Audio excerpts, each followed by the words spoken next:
This is the Navigating Adult ADHD podcast, here to help you navigate and thrive with ADHD in adulthood. I'm your host, Zena, and I was diagnosed at age 36. As with many ADHDers, I have a rebellious and non-conformist style, and that means that there will likely be swearing in the coming episode. Please be mindful of any little people. Hello ADHD family, welcome back my friends to Navigating Adult ADHD. Now the funny thing, before I hit record I had to pop downstairs and let my partner know, hey, I'm going to record a podcast, because right now we are in the middle of the summer school holidays here in New Zealand, and having 3 boys in the house, shit can get pretty noisy. So he has wrangled them all into the car and they're going to go drive for 30 minutes. So going to have a time frame today. I got to try and keep it to 30 minutes. That is my challenge. Now, before we dive in, I did also want to say a heartfelt thank you to those of you who have left a podcast review and sent episodes to your friends or your family to listen to. I love that together we are helping other ADHDers to change their life despite their ADHD, and that we are helping to change the narrative around what it means to live with ADHD. Now, if you have a question and you would like it answered on the podcast, please reach out to me. There are 2 ways you can do that. So number 1 is come hang out with me on social media. I am making more of an effort now to share content, ADHD specific content on my Instagram, which is navigating.adult.adhd. Also, you'll find me on Facebook by searching ADHD with Zena. The other way, and I was going to say send me a DM, right? Send me a direct message. The other way is that you can email me, which is Zena, which is Xena, at zenajones.com. Now, I respond to every single email I get from you guys, every single message that you send me. I respond personally. So if you've got a question you want answered on this podcast, and it may even inform an entire episode, reach out, let me know. I would love to hear from you. Okay. So today we are talking about dopamine-seeking behaviours, and we are going to go through a list of 10 of those. Now, a key trademark of having ADHD is low levels of the neurotransmitter dopamine.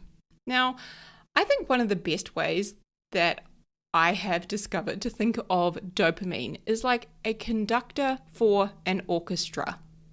So dopamine is responsible for overseeing many things, just like the conductor is with all of the various, musical instruments in an orchestra. So dopamine is responsible for motivation, drive to take action, pleasure, desire. It also plays a role in regulating mood and our emotional responses, and cognitive function. Okay. Now, cognitive function includes things like attention, learning, memory, problem solving, also helping with information processing, decision making. And if that's sounding familiar, it's because all of those things are part of our executive functions. Okay.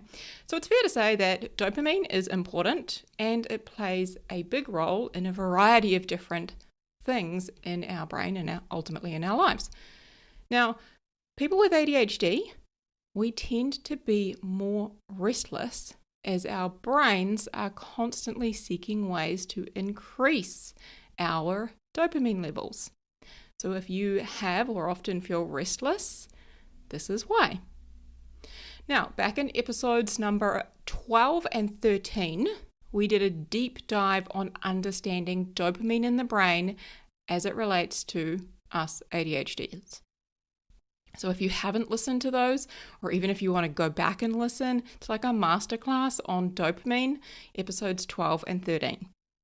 Now, as I said in those episodes, when you understand dopamine, you can better manage it and then use various dopamine increasing activities to your advantage. whilst also understanding and monitoring the consequences of certain dopamine-related experiences. Now, part of better understanding dopamine and how that impacts us in our lives as ADHDers is seeing and being aware of some of the dopamine-seeking behaviours that we tend to engage in. So, let's dive into the 10 ADHD dopamine-seeking behaviours. Number 1 is impulsive spending. Now, we know that we can tend to be pretty impulsive, and often we can use that to buy shit. Whether that be that you are in a store and you see like this amazing Christmas gnome that you just know you have to have and it's going to look amazing in your house and you just grab it. I mean, I might or might not be speaking from experience here.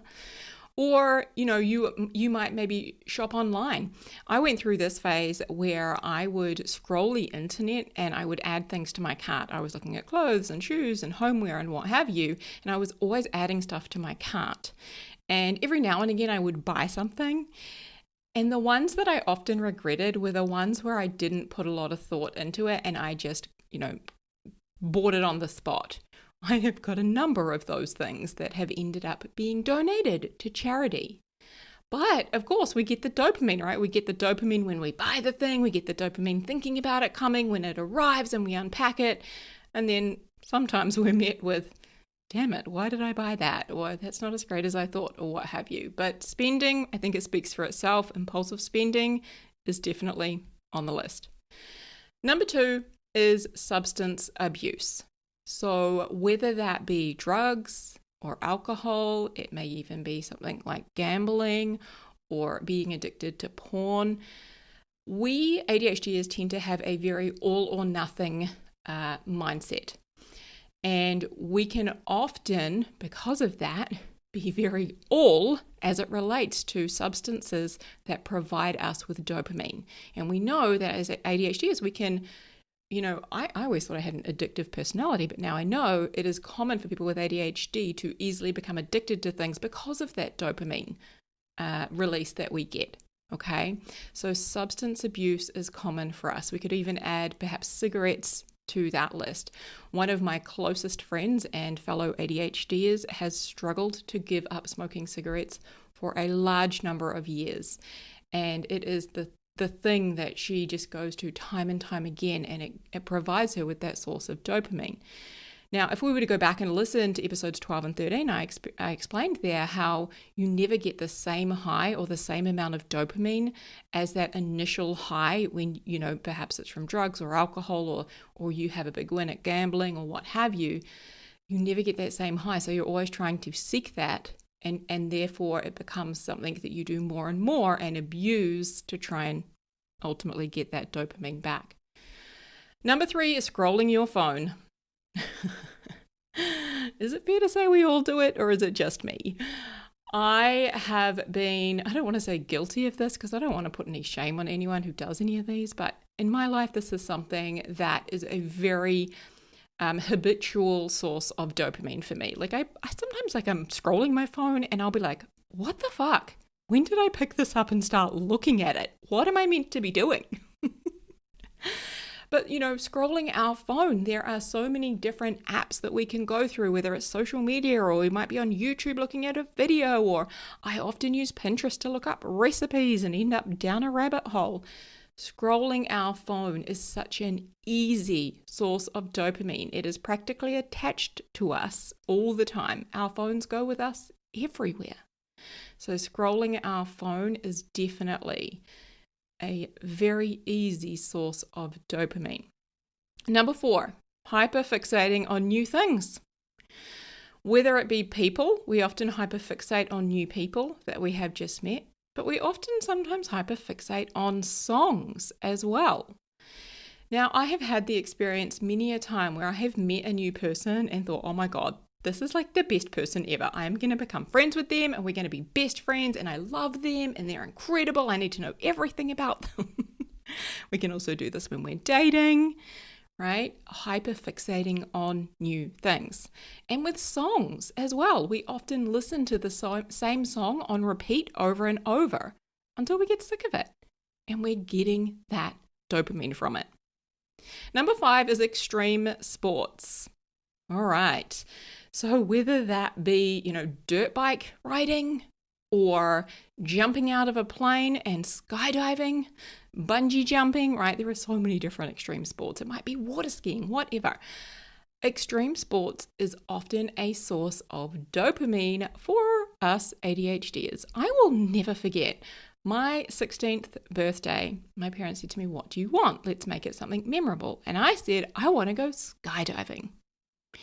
And I did. And I'll tell you what, I was shit scared from the minute I got in that plane. It was like the longest plane ride of my life to get up to 12,000 feet in the air. And it's tandem and you're strapped to someone and they're expecting this, right? And I was like, I'm not going to jump out of this plane. I've changed my mind. I want to go back down. And they're like, okay, let's just open the door and let's just have a look. And then they start counting down. And you've been walked through it and you know exactly what you're going to do and how, you've got to kick your legs out and put your arms out and all of this. And they start counting down. And they say, if you don't want to do it when we get to 1, that's okay, We've talked about this. And they start counting down 3, 2, and then they jump.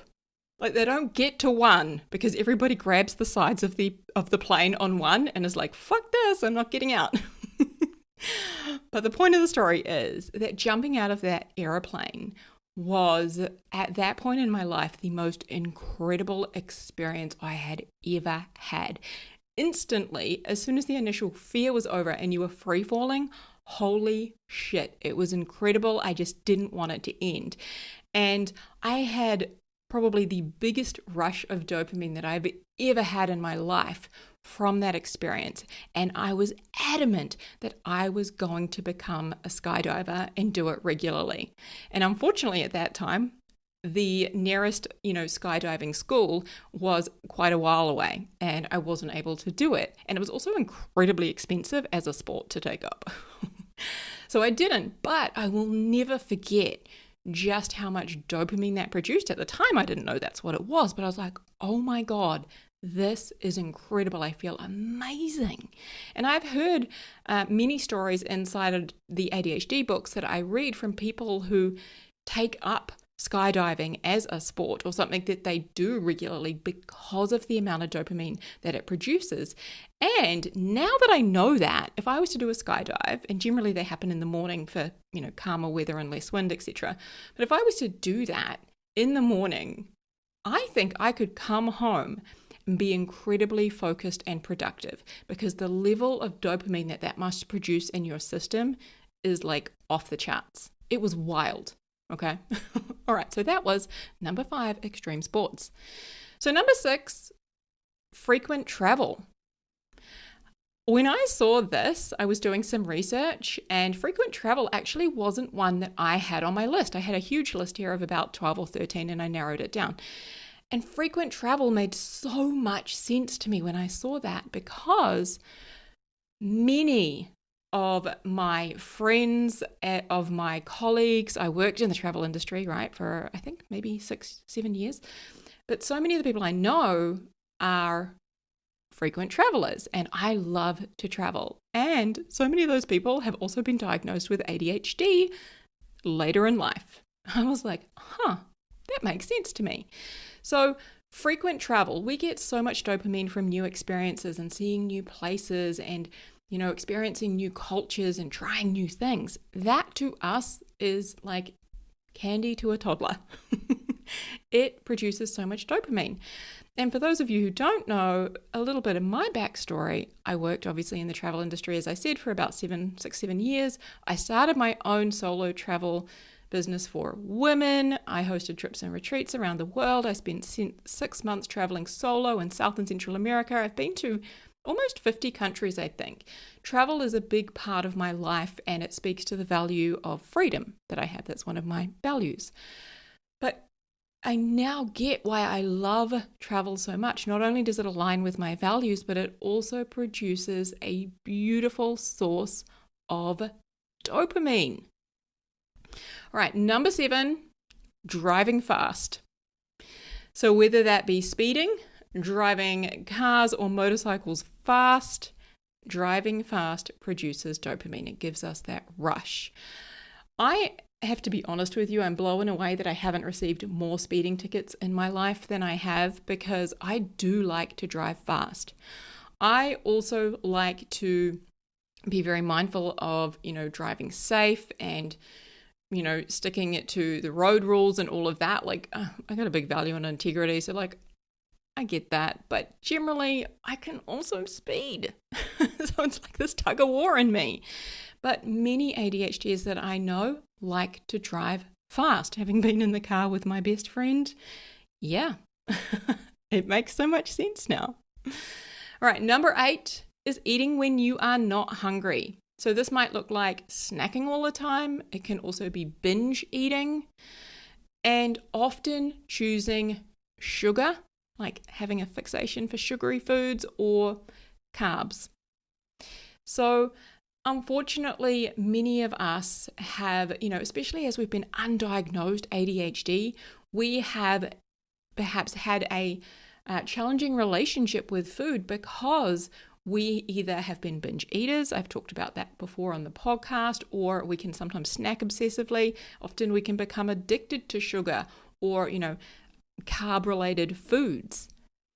And that is because it does give us that source of dopamine. Now, I can tell you from experience with sugar, having been a sugar addict and also, a binge eater who was snacking all the time, I had a addiction to sugar where I just couldn't get enough.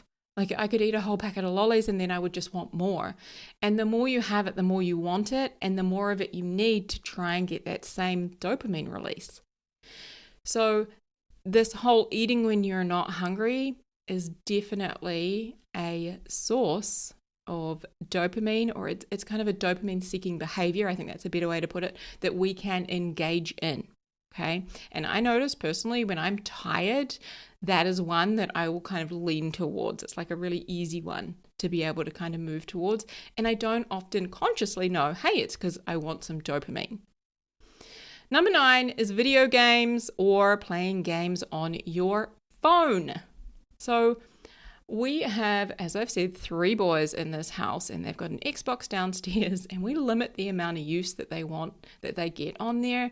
But boy, is that thing addictive. They're always asking to go on it. They're like wanting to be on it all the time. I think they would play on that thing night and day without sleeping if we let them. I really do. But that's because, there are so many different varying things happening. It speaks to the novelty, the excitement, the new, the challenge, and all of the things that our ADHD brains love, as do playing games on your phone. Number 10 is engaging in risky behaviors. So whether that be in relation to sex or illegal activities that can or often do land ADHDers in jail, there is a huge percentage of people in our prison systems who are either undiagnosed or I don't want to say medicated, untreated, sorry, that's the word I want, either undiagnosed or untreated ADHD. And that is because, I'm trying to think of something like, running from the police or doing something that you shouldn't do that's like kind of thrilling, that does provide a source of dopamine. Okay, so that makes a lot of sense when we break it down like that. Now, I know that we've hit 10, but I've also got 2 bonus ones that I want to add in here, and I've chosen to share these because I think that hearing them helps us to better understand ourselves. And when I learned that these 2 things were really common for ADHDers and that it was related to dopamine seeking, I was like, oh, okay, makes sense. And I'm going to be a little bit kinder to myself and mindful of doing these things. So the 2 bonus ones I'm going to give you is picking a fight. So what this looks like is sometimes we might pick a fight with our partner or kind of create an argument where there doesn't need to be one. And although we don't want to do that consciously, at the same time, that does produce some dopamine in our brain, okay? I have seen this myself when I've been lying in bed late at night and, perhaps my meds have worn off and whatever else I have used throughout the day to kind of manage my ADHD is worn off and I'm resisting going to bed. So, revenge, bedtime procrastination, that's a whole nother thing to talk about and a very real experience for ADHDers.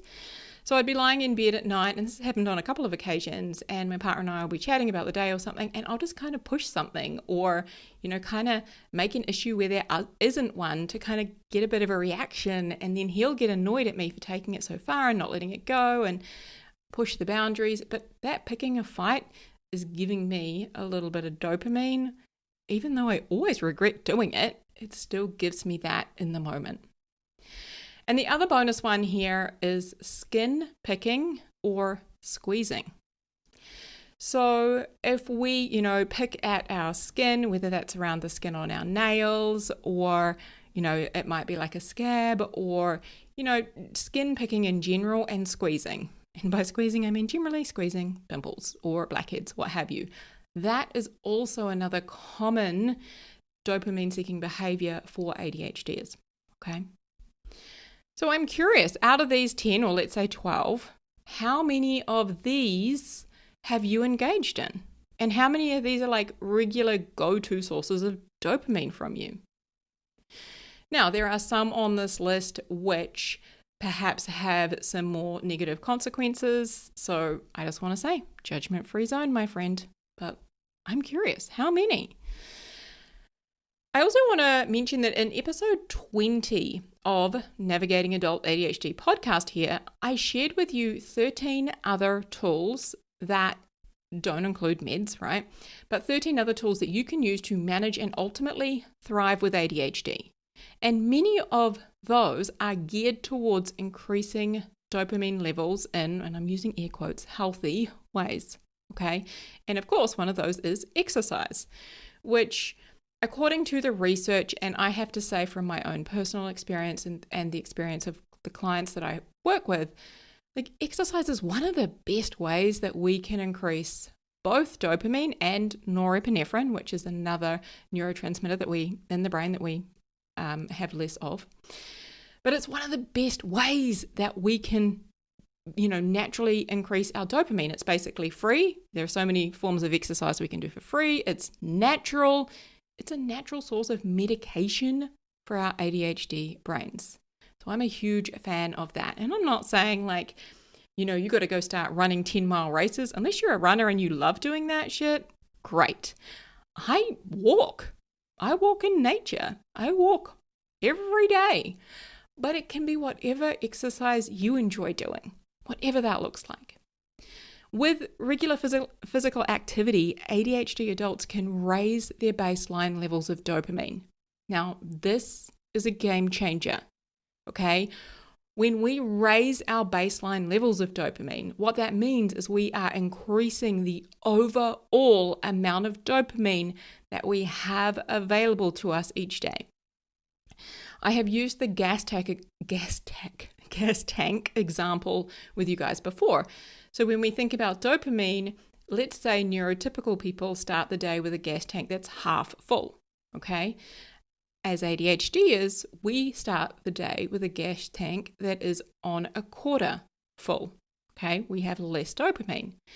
Now, that is what's called our baseline level of dopamine. And throughout the day, that'll kind of go up, it'll drop down, go up, drop down, all of that. It'll move around. And I go into a lot of detail about how that works in those episodes 12 and 13, okay? But by increasing our baseline level, what I'm saying is you go from a quarter tank and you move that needle up towards that half a tank line. Okay, you increase the amount of dopamine in your system. That way, you've got more in your system at all times, right? Your baseline level is increased. Through regular physical activity, we can do that, right? So this is a very powerful thing. So my friend, pay attention to how you feel after you engage in dopamine-seeking behaviors, especially those that can lead to negative consequences. So for example, when you eat a whole packet of Oreos, do you feel sluggish and crap afterwards? Do you beat yourself up and feel bad? Or when you scroll on your phone, do you hop off and feel bad about yourself because you've just seen all of these amazing things that other people are doing and now you think you should be further along and you kind of suck?